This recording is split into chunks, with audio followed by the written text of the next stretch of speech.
ఫిరాయింపు ఎమ్మెల్యేలపై speaker గడ్డం ప్రసాద్ కుమార్ ఇవాళ నిర్ణయం ప్రకటించే అవకాశం ఉంది. ఫిరాయింపు ఆరోపణలు ఎదుర్కొంటున్న 10 మంది ఎమ్మెల్యేల్లో 8 మంది ఎమ్మెల్యేల విచారణ పూర్తి చేశారు స్పీకర్. మరో 2 ఎమ్మెల్యేలు దానం నాగేందర్, కడియం శ్రీహరిని విచారించాల్సింది. అయితే స్పీకర్ ఇచ్చిన నోటీసులకు కడియం, దానం ఇంకా స్పందించలేదు. ఈ 2 ఎమ్మెల్యేల విషయంలో స్పీకర్ ఏ నిర్ణయం తీసుకుంటారో అనే అంశంపై ఉత్కంఠ కొనసాగుతోంది.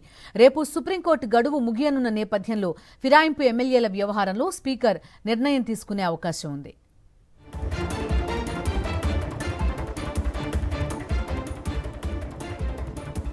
పూర్తి వివరాలు అందిస్తారు మా కరెస్పాండెంట్ రాకేష్.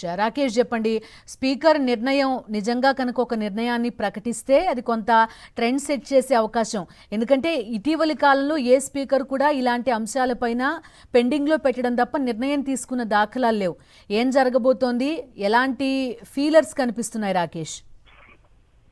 ఫిరాయింపు ఎమ్మెల్యే కేసు ఈ రోజు స్పీకర్ కీలక నిర్ణయం తీసుకోబోతున్నారు. మధ్యాహ్నం 3 నిర్ణయం తీసుకోబోతున్నట్లు స్పీకర్ కార్యాలయం ఇప్పటికే ప్రకటించింది. 10 మంది ఎమ్మెల్యేలు కానీ ఈ రోజు 5 ఎమ్మెల్యేలకు సంబంధించిన పిటిషన్లకు సంబంధించి ఈ రోజు విచారణ నెలకొన్న పరిస్థితులను వివరిస్తూ స్పీకర్ నిర్ణయం తీసుకునే అవకాశం అయితే స్పష్టంగా ఉందని చెప్పుకోవచ్చు.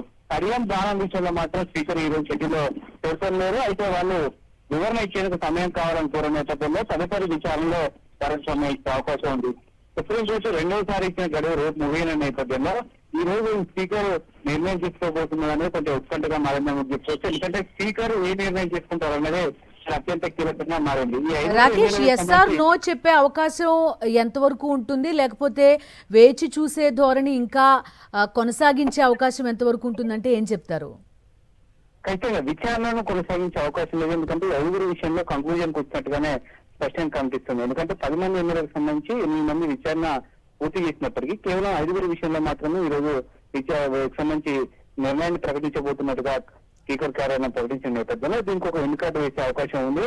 1కి సంబంధించి అటు పిటిషన్ దాఖలు చేసిన బీఆర్ఎస్ సంబంధించిన ఎమ్మెల్యేల వాదనలకు సంబంధించి మద్దతు ఇస్తారా, లేకుంటే ప్రస్తుతం ఫిరాయింపు ఆరోపణలు ఎదుర్కొంటున్న ఎమ్మెల్యేల యొక్క సంబంధించి చెప్పిన విషయాన్ని పరిలోకి తీసుకుంటారనేది చూడాలి. దాదాపుగా అయితే ఈ ఎమ్మెల్యేల విషయంలో కొంత మేరకు వీళ్ళు పార్టీ మారలేదు అనే అంశానికి కొంత కొనుక్కు వచ్చినట్టుగా సమాచారం. అయితే స్పీకర్ దాన్ని అధికారికంగా ప్రకటించాల్సింది. ఆ తర్వాత ఫిరాయింపు ఆరోపణలు ఎదుర్కొంటున్న వారు ఎలా స్పందిస్తారు, బీఆర్ఎస్ నుంచి ఎలాంటి స్పందిస్తుంది అనేది కొంత అయితే ఒక చర్చనీయాంశంగా మారింది. Okay Rakesh, thank you.